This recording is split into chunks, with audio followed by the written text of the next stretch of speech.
What you've been told is probably wrong because real estate is the best investment on earth. Better than gold, silver, stocks, crypto, ATM machines, cattle, soybeans, oil. It's better than everything. And if you disagree with me, you're wrong. I personally think the best investment's relationships, Trav, but I understand that you're a greedy capitalist and you like money. Oh, yeah. But okay, Mitch, get off your fucking high horse. Okay, get off your high horse. I was loaded with that one. No, I do agree. I think that Oh, now you agree. Now you agree. I'm really right. When it comes to money, but it's once you understand real estate and you understand all the pieces and parts and you understand the tax, we could talk about that. The big beautiful bill. There's some things that happen with that with cost segs and bonus depreciation. Once you put all that stuff together, I cannot figure out how to beat it. Now somebody could be listening and going, well, crypto, Bitcoin went up, thousands of percent since whenever. Okay, I get it. That's a bet, right? That's a speculative bet. There's not true earning. There's not fundamentals attached to it. So I think that's a different play. But when you really look at like the you put it all on the table, I don't see any other asset that beats it. Yeah, I mean, real estate, arguably, it's for one, it's the most leverageable asset on the planet. It's really the only asset that you can go borrow pennies on the dollar to go purchase something, an investment property that not only will go up in value over time, but actually puts money in your pocket. Most investments, like when I think of, a retirement account, a 401k, something like that, it may build over time. People go, oh my gosh, it's earning 10% year over year, like pretty aggressive. It looks good. It's going up in value. That's true. But I always ask the question, like, what's your cash flow on that?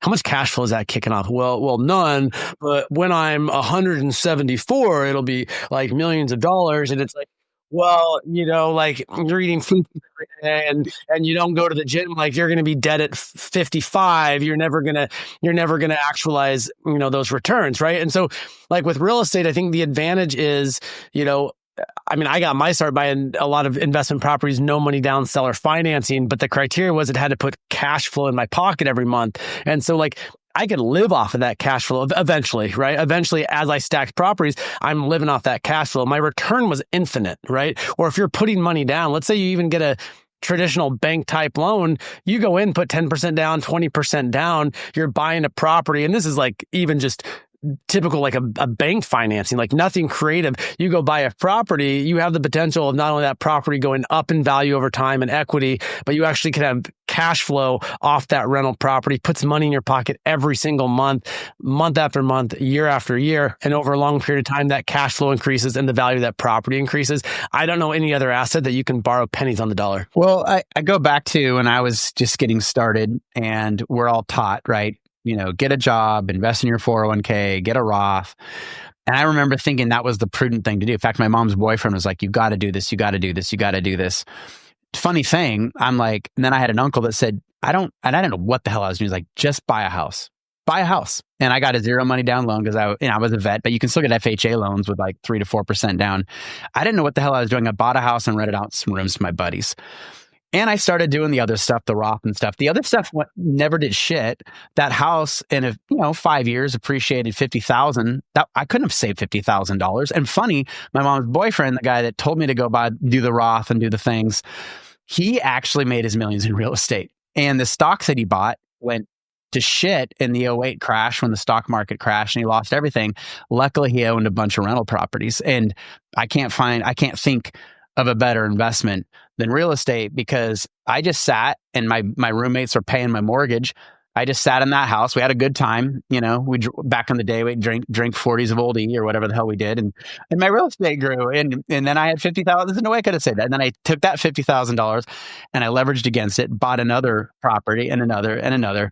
And man, thank God I started out on that journey. As and now you can afford to kick back and drink gimlets all day long instead of your old drinking gimlets with Gabe.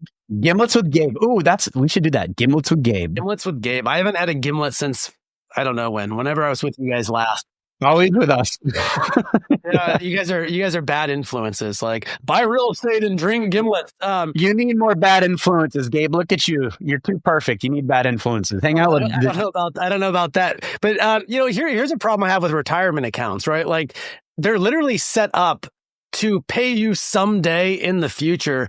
And so many people, they don't get to actualize that. Like they retire when they're too old, right? And so they're putting a little bit of money away, a little bit of money away. I think it's average advice for the average person that wants to live an average life. But if you want to live a spectacular life, if you want to live a life on your terms, doing what you want, spending time with your family, spending time traveling, being around the people that you want to be around, like you have to do something different than the status quo. You have to do something different than if everybody's putting a little money away and the company you work for is investing it into something that you have no idea what they're investing in, little micro stocks of little companies with the belief that when you turn 70 years old that you're going to benefit from that. Sure, that's going to stack over time, but a lot of people, they never get to actualize that benefit. They surely can't live off of that income, and it's not kicking off cash flow the whole time. You're having to work and feed this thing every single month instead of actually benefiting and getting cash flow every single month, which is what real estate can do for you.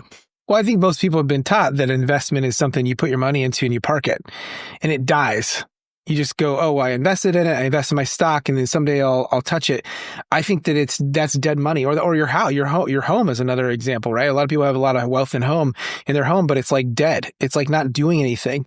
Like I think the best sort of like the highest and best use of your money is out there working. It's actually providing cash flow, which provides time and freedom for your life, like today, not like when I'm like 65. I think it's also a lack of financial education, right? Like there's just not a lot of financial education. You can't rely on the school system. You know, a lot of parents, a lot of teachers, a lot of people, like they don't feel equipped to go make good financial decisions. And I actually think it's kind of set up that way. Like investing is hard. It's not, but like how much time have you spent trying to learn, right? And so like, read our book, listen to the podcasts. Like there's so much free education out there on YouTube and, you know, podcasts that you can get a financial education pretty quick. It's not the stuff they teach in schools, right? And so I think a lot of people have this fear of like, well, I don't know how to invest. I don't know how to buy a property, right? And so then that default setting is, again, it's go to school, more school, get a job and work, and maybe put a little bit of money away each month to have that retirement someday. But the alternative is invest in yourself, gain that financial education, learn how to invest in real estate, and then you're taking that power back. Then you're taking control of your life and your finances to build the dream that you want. You just hit the nail on the head. I think I just actually wrote it down. Control, right? You buy crypto, you buy stock, you buy gold. You have no control. You can put it in a safe. You can put it in your cold wallet. You know, whatever the case is, but you can put the grain in your silo or whatever the hell. I'm just joking. But like you have no control over the price. You have no control over the appreciation. You have no control of the cash flow. When we buy commercial assets, we know the end before we start. We know that we can force appreciate that asset by increasing the profitability. We know that we can make improvements to that property to enhance income, reduce expenses. Otherwise, you don't have control. And I always say this, go to your bank. If you think stocks are the best investment, go to your bank. Because right now people are probably on their high horse, like stocks, man, you know, I bought NVIDIA, people have done pretty well. I think the stock market's way overheated right now. You have too many dollars chasing too few stocks. But you go to a bank and you say, hey, I want to borrow $1 million. And I want to borrow $1 million to buy your stock, Bank of America. That person's going to laugh you out of their office. They're going to be like, that's bullshit. We're not going to lend you money to buy our stock because they don't believe in their stock. Whereas if you're like, I want to buy $1 million to buy $1 million apartment building, they're going to be like, oh yeah, let's talk about that because the underlying collateral is interesting. The last thing about that pension thing and not having control, my uncle worked for Enron, laying concrete, he worked his ass off his whole life.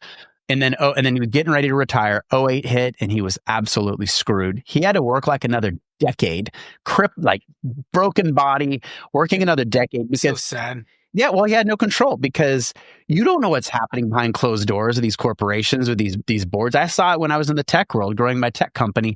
These CEOs and these C-level executives get behind closed doors. They're making self-serving decisions. Rarely is it on the behalf of the shareholder, and you have no control. You just hope. You hope. And that's not it. I don't think hope is a good strategy. And how many times does real estate go to zero? Like you can make bad real estate decisions, right? Like I thankfully have made a lot more good real estate decisions than I have bad real estate decisions. But when's the last time you heard of a property going to zero value, right? And it's like, even when properties, go up and down in value, over time, like if you're buying for cash flow, it really doesn't matter, right? And so, yeah, over time, that line is still going up and to the right. And so it's like, I always think, and Travis, I know you say this all the time, like time heals all things in real estate, and it's so true. But, you don't have, going back to control, like you don't have control if you invest in a stock or into a company and they're making these decisions and you wake up tomorrow and that stock's worth half, right? I don't know anybody who's invested in real estate where they wake up one day and the value of their property is half of what it was yesterday. And even if it goes down, if they've bought right and they bought for cash flow, they're still getting the same cash flow in their pocket. If that goes down $20,000 on paper, the monthly rent stays the same.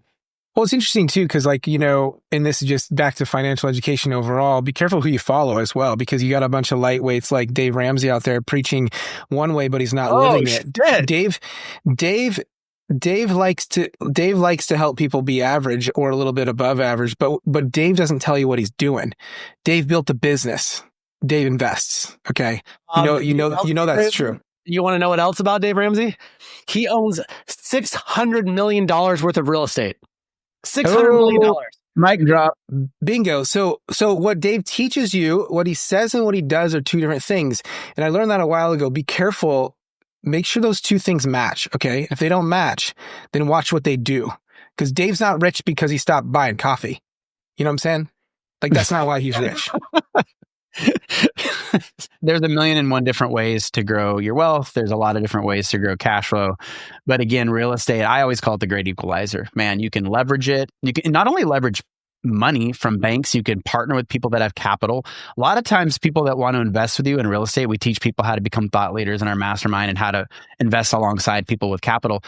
They're doing that because they're not getting what they want out of their 401k. They're not getting what they want. They've got cash that they want to deploy. They want the tax benefits. They want the cash flow. And then you can leverage property managers. You can leverage tenants. You can be on the right side of leverage. Otherwise, you're just getting leveraged. I agree. We're always talking about our mastermind. We don't talk about it. Like we're just like, yeah, our mastermind. Like we have a mastermind. You can come hang out with us almost every week. Jump on a group call with us every week and come hang out. Like it's fun. Like it's important to be around those that are actually doing it. Like it's not just us three. We have members in our elite mastermind group that own millions of dollars worth of real estate, and they started with nothing as well. Just like us. There's people in our group that are just getting started. There's people in our group that have 100+ units and are just killing it. So get around those people. Come hang out with us once a week. It's fun. Or at the bare minimum, a link below, I believe in the yeah. Well, click the link. I don't know. Is there a link below? But also, if you don't want to get around us, Mitch. Sometimes I wonder if I want to hang out with Mitch. So if you don't want to get around us to start, man, go read the book. Aren't we offering, Mitch? Isn't there we're giving the free digital copy of the book? Like I don't know, and not to toot our own horn. We're not authors, but man, you read that. I've had so many people that read that book and they're like, oh, I never thought that, because we're not taught that. We're taught to be rote. We're taught to memorize shit in school. We're taught to not collaborate with other people on tests. In real life and business, you're collaborating with people. You're exchanging ideas, and that's where a mastermind comes in. But we're not taught that. We're taught to just go be corporate drones, and investing in real estate is risky. And yeah, I hope more people think that. So there's more, because there's a lot of opportunity right now in real estate, especially now. It's also, you can choose your path, and you can choose how you provide value in society. And a lot of people grow up and they do things. They're technicians. And today we have this thing, AI, we understand it's this huge wave, and it's taking out a lot of the things that we do for a living, the way that we provide value.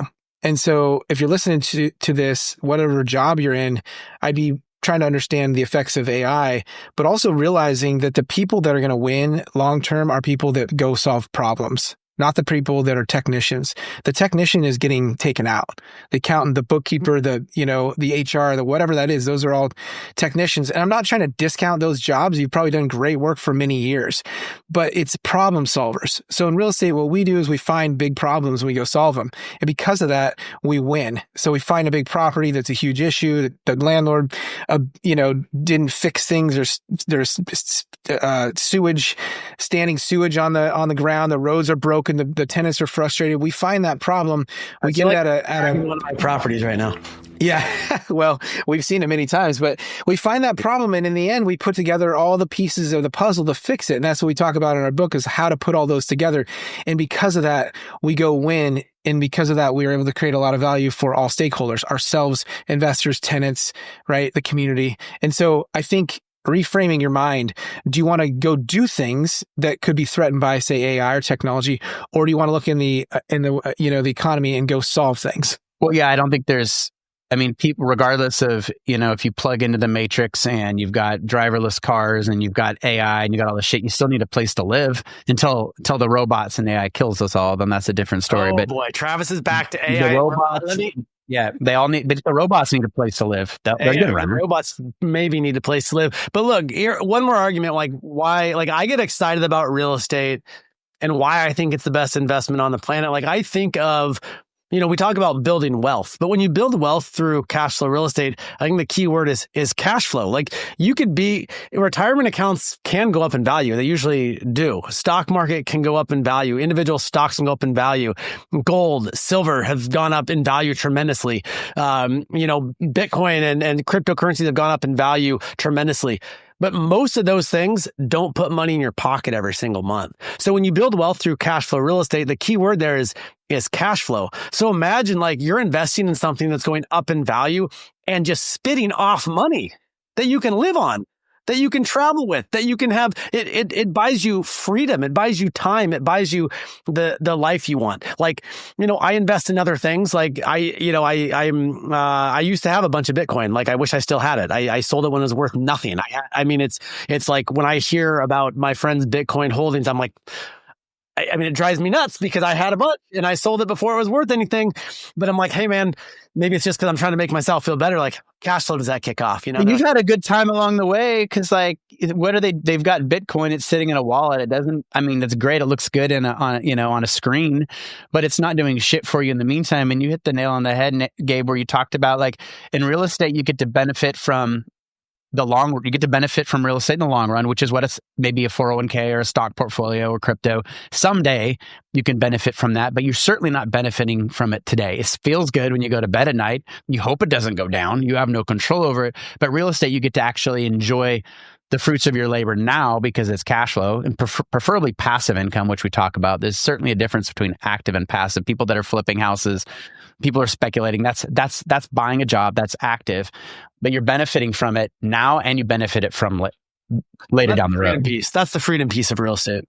The other thing that I'll mention too, and I was researching, we're in the mobile home park space, as a lot of you guys know. And so I was researching the MHP market. It's about 44,000 parks. And I was seeing anywhere from 75 to 80% that's still owned by Ma-Pa. It's still a very fragmented market, which it seems like it wouldn't be because you're like, oh, well, there's so much demand from PE firms or from private equity or from, these larger buyers, but it's very fragmented. And when you look across all real estate assets, most real estate assets are pretty fragmented. It still has a ways to go. Some are a little bit more consolidated than others, like apartments can be more consolidated than say mobile home parks. But when you look at your duplexes, your triplexes, your 10plexes, your smaller multifamily, storage has gone through some consolidation, still a lot of Ma-Pas. Mobile home parks are very unconsolidated. What that means is that you have these Ma-Pas that you can buy from, and it's an imperfect market. So you can find opportunities versus the stock market and these other markets are closer to perfection, meaning they're priced exactly how they should be priced. And so I think back to Warren Buffett way back in the day, he was knocking on doors because he was like, oh, I know this person owns 25 shares of Coca-Cola, but I value the company at this and I'm going to buy the stocks at this. That's what we're doing today is we're knocking on doors, we're cold calling, we're building relationships, and we're finding imperfect situations and we're benefiting off that imperfect situation while also benefiting the tenants' lives by improving the property or whatever. So the imperfect market provides opportunity, I think, and I don't think people realize how fragmented it still is. And maybe someday it won't be. Maybe it's all going to go to REITs or tokenization or whatever. But right now, to say that Blackstone or these larger PE firms own majority of real estate, that's actually not true. It's actually very fragmented. Yeah. I think people might also listen to this and go, well, why would I buy that? Because eventually Blackstone's going to own it all anyway. Well, get ahead of it, because if you own, for example, we own 10 parks and we're growing. We're adding more every single quarter. If you own these parks before consolidation comes in, you actually win. That your wins multiply, because these guys come in, they increase the rents, which raises rents all around, which increases the value of your property, and you're going to actually sell that asset someday, or you could sell that asset someday on a much higher multiple. Or someone else. Right, exactly. So get ahead of the wave, buy real estate before consolidation happens, and win.